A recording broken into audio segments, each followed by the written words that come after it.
Yes, nag-games na ako. Sobrang init, tutol yung pawis ko.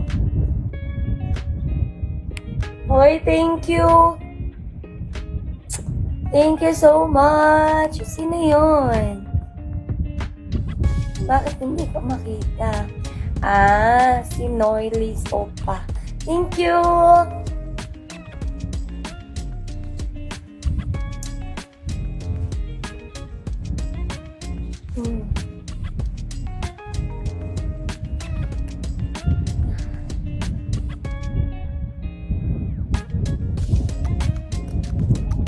So, ayan, maya-maya na ako mag-apply ulit.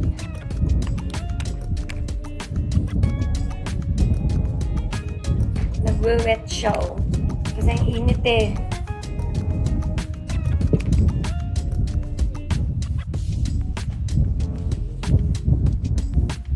So, ayan. After 10 minutes, guys, mag-apply ulit tayo sa buong katawan. Kasi nga, tulad ng sinabi ko, hindi lang siya pang first, pang-isahang apply. Para mas maging effective siya, kailangan mo ng mga tatlong apply. Pero huwag mo naman masyadong damihan, syempre. Kasi, baka maubos ka agad yung isang jar mo. Pero sobrang tagal din nito sa akin. Parang nag 2 weeks na siya sa akin. Ang sabi ko dati, parang 5 days lang siya sa akin. Kasi dati, madalas akong maligo. Ngayon kasi, nag-ano ako, ang itim ng kilikili niya po. Hindi yan maitim. Makala mo lang. Paputik yan.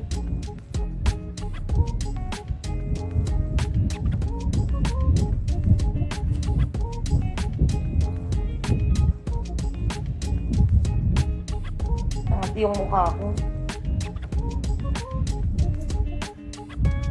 Medyo natuyo na siya.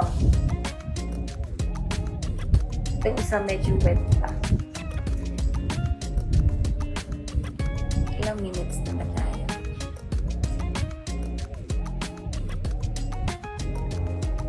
$18 pa lang tayo, guys.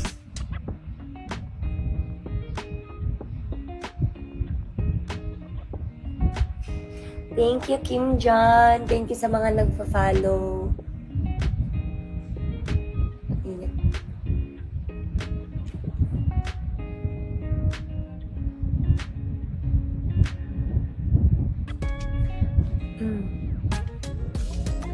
Anong products? This one is K-Beauty po. K-Beauty Bleaching Whipped Cream. So, ayan yung lagi kong ginagamit, guys. Pwede kayong mag-check out sa Shopee ko. I-search nyo lang sa Shopee, SamXX Shop. SamXX Shop. Ayan. Pwede ko siyang isulat dito. Shopee, ha? Dito IG, ha? Shopee to, ha? Hindi ko na lang papalitan yung sticker. Ayan. Pwede kayong maghanap dyan sa shop ko. Makikita nyo to, 250 pesos siya. Tapos,